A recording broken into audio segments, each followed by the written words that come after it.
Bismillahirrahmanirrahim. Assalamualaikum warahmatullahi wabarakatuh. Saya Hendra Anugrah dengan NPM 20189 dari kelas D mata kuliah Hukum Dagang. Pada kesempatan kali ini, saya akan mempresentasikan materi mengenai Incoterm dan monopoli. Pada materi pertama, saya akan menyampaikan materi mengenai Incoterm.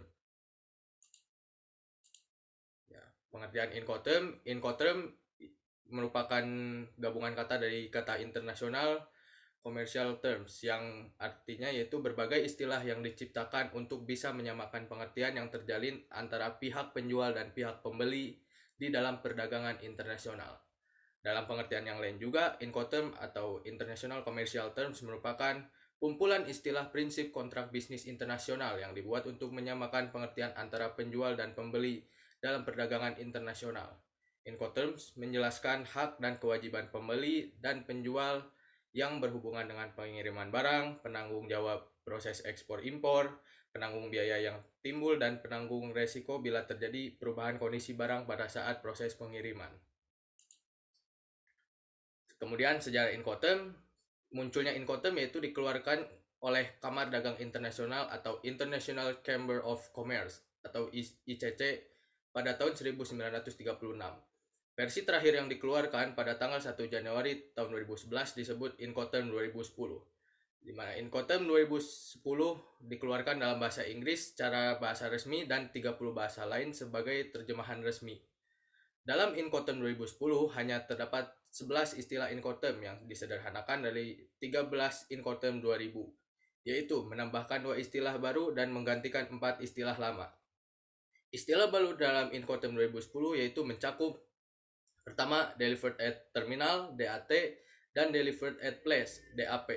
Sedangkan 4 istilah lama yang digantikan yaitu Delivered at Frontier atau DAF, kedua Delivered ex-ship (DES), kemudian Delivered ex-quay (DEQ), kemudian Delivered Duty Unpaid (DDU). Tujuan dan fungsi dari Incoterm. Tujuan Incoterm yaitu untuk menyediakan seperangkat peraturan internasional untuk memberikan penafsiran yang seragam atas istilah yang lazim dipakai dalam perdagangan internasional. Kemudian fungsi dari Incoterm yaitu untuk dapat menjelaskan hak dan kewajiban pembeli dan penjual yang berhubungan dengan pengiriman barang, meliputi proses pengiriman barang, penanggung jawab proses ekspor impor, penanggung biaya yang timbul serta penanggung risiko bila terjadi perubahan kondisi barang yang terjadi akibat proses pengiriman. Kemudian istilah atau kategori dari Incoterm. Yang pertama, Ex-Works atau EXW, di mana pihak penjual yang akan menentukan lokasi ataupun tempat pengambilan barang yang akan Anda beli. Sebagai pembeli, Anda juga memiliki tanggung jawab pada biaya pengangkutan dan juga biaya bongkar muat serta biaya lainnya yang berpotensi ada ketika dilakukan pengiriman barang. Kedua, Carriage Paid To atau CPT, yaitu pihak penjual lah yang akan menanggung seluruh biaya dari mulai barang kirim hingga sampai di tujuan pembelinya. Dalam hal ini, pihak penjual hanya memiliki tanggung jawab ketika barang sudah diserahkan kepada pihak ekspedisi atau karir. Yang ketiga, Delivered Duty Paid atau DDP. Pihak penjual yang akan mengirim barang hingga tujuan dan penjual lah yang akan menanggung seluruh biaya tersebut, termasuk biaya asuransi dan juga seluruh biaya lain yang harus dibayar, seperti biaya pajak, cukai, impor, dan lain-lain. Dalam hal ini, pihak penjual juga nantinya akan mengurus surat izin guna mendatangkan barang yang berasal dari pihak pembeli. Yang keempat, Free Carrier atau FCA. Pihak penjual akan bertanggung jawab terhadap perizinan ekspor sampai menyerahkannya pada pihak kurir atau ekspedisi di tempat pelabuhan yang sebelumnya sudah disepakati bersama. Dalam hal ini, pihak pembeli hanya perlu membayar biaya pengiriman dan tugas serta tanggung jawab penjual akan selesai ketika pihak pembeli sudah menerima barang di pelabuhan. Yang kelima, Delivered at Terminal atau DAT. Mengacu pada pihak penjual lah yang akan melakukan seluruh pembayaran yang erat kaitannya dengan biaya pengiriman pada suatu produk sehingga dilakukannya pembongkaran di pelabuhan tujuan. Setelah barang-barang tersebut dibongkar di pelabuhan, maka pihak penjual sudah tidak ada lagi tanggung jawab pada barang tersebut. Kemudian Delivered at Place, DAP. yaitu suatu istilah yang lebih berfokus pada tanggung jawab penjual untuk mampu mengatur dan juga memproses pengantaran barang sampai pada tempat yang sebelumnya sudah bersama disepakati. Lalu, carriage and insurance paid to, yaitu pihak penjual wajib membayar asuransi kargo dan juga risiko kerusakan serta kehilangan barang ketika diantar. CIP juga mengharuskan pihak pembeli untuk mampu melakukan export clearance, yaitu serangkaian proses dokumen administrasi dan pajak untuk diselesaikan untuk melakukan ekspor dan impor barang. Free on board atau FOB, yaitu pihak penjual lah yang akan melakukan seluruh surat perizinan ekspor sampai barang yang sudah dipesan dimuat pada kapal pengirim. Biaya yang ada setelahnya akan ditanggung oleh pihak pembeli. Lalu cost and freight CFR. Pihak penjual yang akan membayar seluruh biaya yang bisa muncul dari mulai barang dikirim hingga tiba di pelabuhan. Setelahnya, biaya yang akan muncul akan ditanggung oleh pihak pembeli.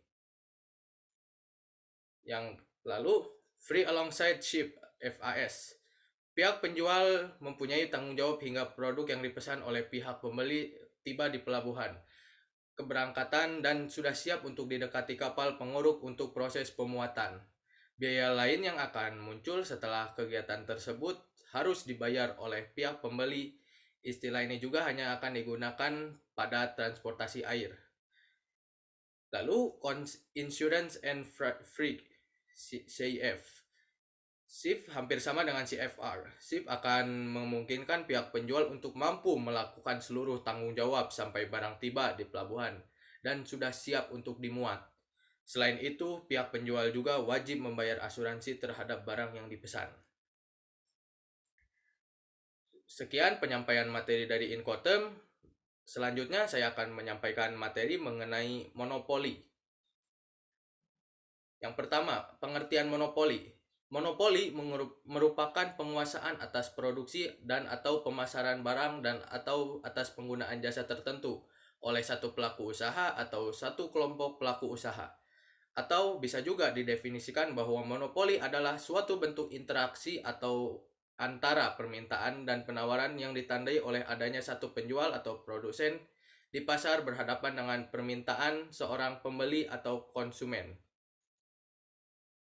Kemudian ciri-ciri dari monopoli terdapat 4 ciri-ciri. Yang pertama, hanya terdapat satu produsen yang menguasai penawaran. Yang kedua, tidak ada barang substitusi atau pengganti yang mirip atau close substitusi. Yang ketiga, produsen yang memiliki kekuatan menentukan harga. Kemudian yang terakhir, tidak ada penguasa lain yang memasuki pasar tersebut karena ada hambatan berapa keunggulan perusahaan. Jenis-jenis monopoli terdapat 4. Yang pertama, monopoli karena hukum, di mana pasar monopoli ini terbentuk akibat adanya hukum atau undang-undang yang mengatur pasar tersebut. Biasanya, hukum tersebut dibuat untuk melindungi pasar tersebut dari persaingan pasar dan produk yang dilindungi biasanya merupakan barang kepentingan umum yang dibutuhkan untuk memenuhi kebutuhan hidup orang banyak. Kemudian monopoli yang kedua yaitu monopoli alamiah, yaitu monopoli yang tercipta dengan sendirinya secara alamiah, karena pasar yang ada memang tidak bisa menampung lebih dari satu penjual. Biasanya pun terjadi karena satu penjual yang sudah mampu untuk memenuhi kebutuhan konsumen yang ada. Bisa juga monopoli ini disebabkan oleh faktor alam. Kemudian, monopoli yang ketiga yaitu monopoli masyarakat, yaitu monopoli yang tercipta karena produk tersebut memang dipercaya oleh mayoritas bahkan seluruh konsumen untuk memenuhi kebutuhannya. Sehingga jika satu produsen tersebut sudah mendapatkan kepercayaan masyarakat, maka masyarakat pun akan terus memilih produk tersebut dan sulit untuk berpindah ke produk yang lainnya. Yang terakhir, monopoli keempat yaitu monopoli karena lisensi, di mana monopoli ini terbentuk karena salah satu penjual membuat lisensi kepada produknya dengan hak cipta, hak kekayaan intelektual, hak paten, atau lisensi lainnya. Dengan memiliki lisensi ini, maka akan sulit bagi penjual lain yang ingin menjual produk serupa.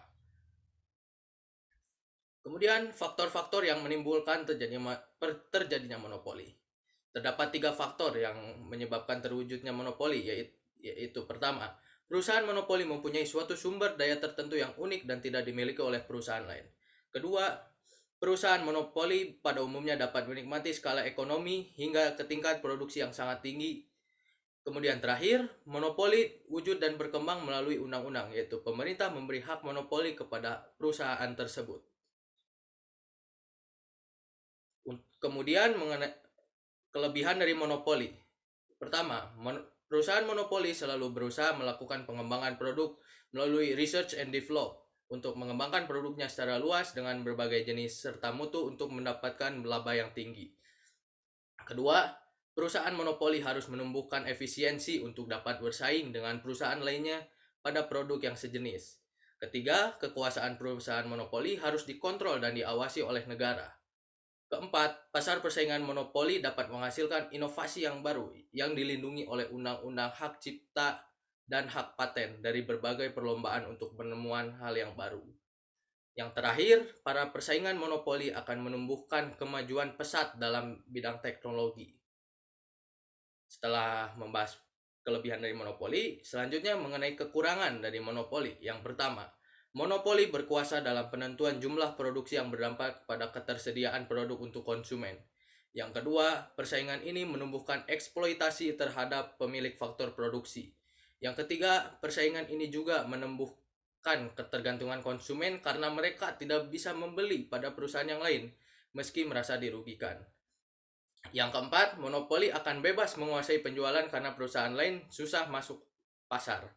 Yang terakhir, kelima, persaingan dapat menumbuhkan pendapatan yang tidak merata karena keuntungan hanya pada monopoli dalam waktu jangka panjang. Sekian penyampaian materi dari saya mengenai Incoterm dan monopoli. Mohon maaf apabila terdapat kesalahan dalam kata maupun ucapan.